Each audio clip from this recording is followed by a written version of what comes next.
ನಮಸ್ಕಾರ. Cook star diaries ಚಾನಲ್ಗೆ ನಿಮಗೆಲ್ಲ ಸ್ವಾಗತ. ನಾನಿವತ್ತು ಮಾಡ್ತಾ ಇರೋಂಥ ರೆಸಿಪಿ ಪರಂಗಿಕಾಯಿ ಚಟ್ನಿ. ನಾನು ಇದನ್ನು ಸಿಪ್ಪೆ ತೆಗೆದು ತುರಿತೀನಿ.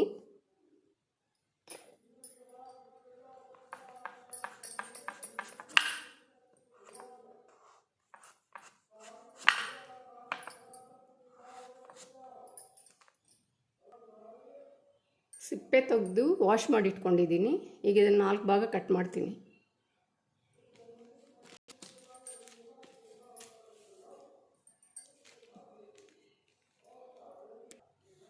ಇದರಲ್ಲಿ ತುಂಬಾ ಬೀಜ ಇದೆ, ಇದೆಲ್ಲ ತೆಗಿತೀನಿ.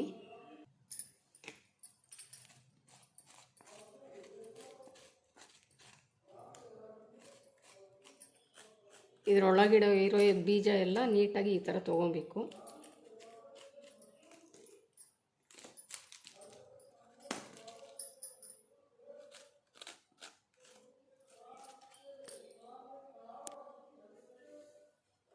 ಈಗ ನಾನು ತುರಿತೀನಿ ಇದನ್ನು.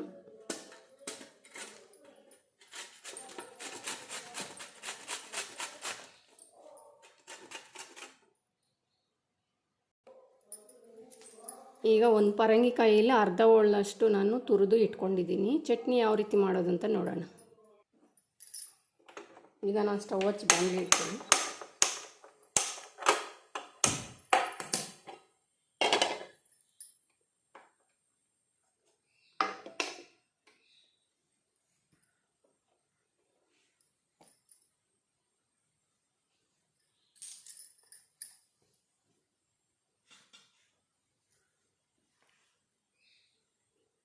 ಎಣ್ಣೆ ಹಾಕ್ತಾಯಿದ್ದೀನಿ. ಈಗ ನಾನು ಸಣ್ಣ ಈರುಳ್ಳಿ ಹಾಕ್ತಾಯಿದ್ದೀನಿ.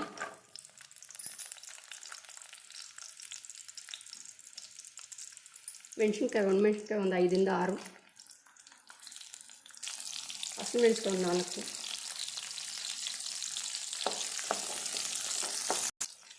ಸ್ವಲ್ಪ ಕರಿಬೇವು,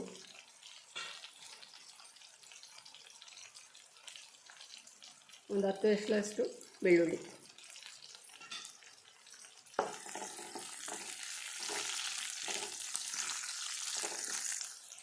ಈಗ ನಾವು ತುರಿದಿರೋತಕ್ಕಂಥ ಇದು ಪರಂಗಿಕಾಯಿ ಹಾಕ್ತಾಯಿದ್ದೀವಿ.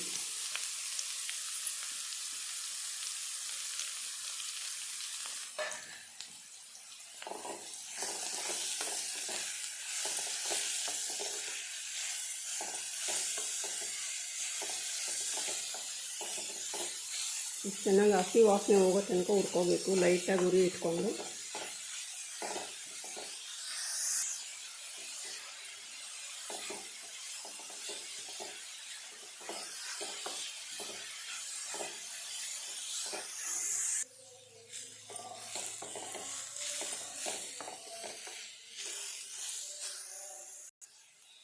ಈಗ ನಾನು ಒಂದು ಅರ್ಧ ಕಪ್ಪಷ್ಟು ಟೊಮೆಟೊ ಹಣ್ಣು ಹಾಕ್ತಾಯಿದ್ದೀನಿ.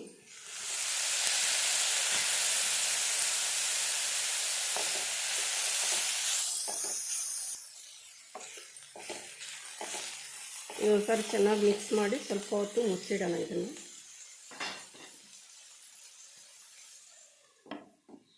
ಸಣ್ಣ ಉರಿ ಇಟ್ಟು ಬೇಯಿಸ್ಬೇಕು. ಇದನ್ನು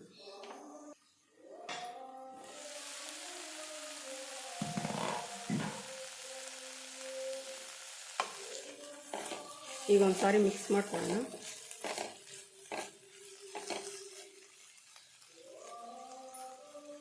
ಈಗ ಸ್ವಲ್ಪ ಹುಣಸೆಹಣ್ಣು, ಟೊಮೆಟೊ ಹಾಕಿದ್ದೀವಲ್ಲ ಅದಕ್ಕೆ ಸ್ವಲ್ಪ ಹುಣಸೆಹಣ್ಣು ಹಾಕ್ತೀವಿ.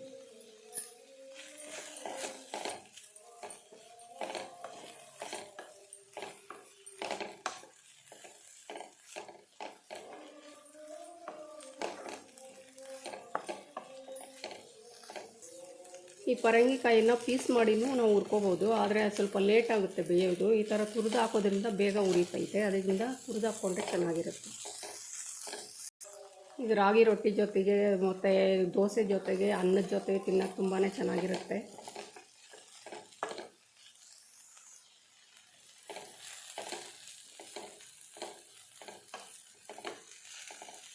ಈಗ ಹುರಿದಾಗಿದೆ. ಇದು ನಾವು ಸ್ಟವ್ ಆಫ್ ಮಾಡಿ ತಣ್ಣಗೆ ಮಾಡಿ ಜಾರ್ಗೆ ಹಾಕ್ತೀನಿ, ಮಿಕ್ಸಿಗೆ ಹಾಕ್ತೀನಿ.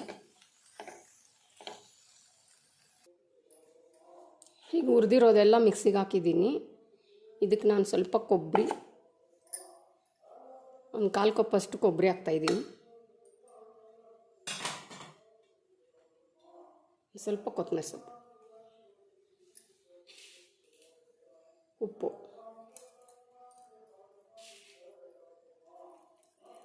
ಇದು ಗ್ರೈಂಡ್ ಮಾಡ್ಕೊಂಬರ್ತೀನಿ. ಚಟ್ನಿ ರುಬ್ಕೊಬಂದೆ. ಈ ಥರ ತುಂಬಾ ಚೆನ್ನಾಗಿದೆ. ಚಟ್ನಿ ಯಾವತ್ತೂ ಈ ಥರನೇ ಇರಬೇಕು, ತರಿಯಾಗಿ. ತುಂಬ ನುಣ್ಣಗಿದ್ರೆ ಚೆನ್ನಾಗಿರಲ್ಲ. ಈಗ ನಾನು ಚಟ್ನಿಗೆ ಒಗ್ಗರಣೆ ಹಾಕ್ತೀನಿ.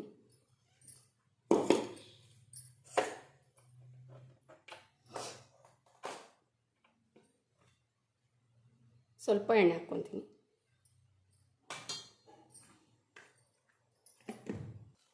ಒಗ್ಗರಣೆಗೆ ಕಡಲೆಬೇಳೆ, ಉದ್ದಿನಬೇಳೆ, ಸಾಸಿವೆ ಹಾಕ್ತಾಯಿದ್ದೀನಿ.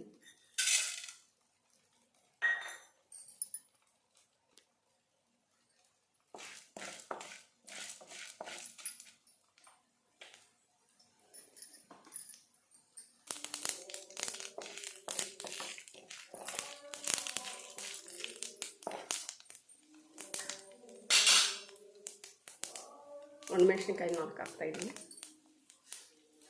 ಸ್ವಲ್ಪ ಕರಿಬೇವು,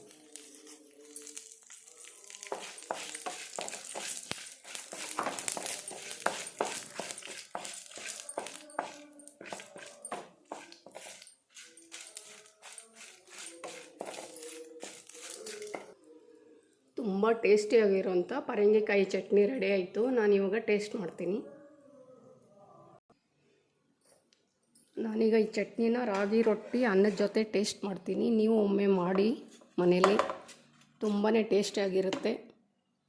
ಮಾಡಿ ತಿಂದು ನನ್ನ ಚಾನಲ್ಗೆ ಸಬ್ಸ್ಕ್ರೈಬ್ ಆಗಿ, ಲೈಕ್ ಮಾಡಿ, ಶೇರ್ ಮಾಡಿ.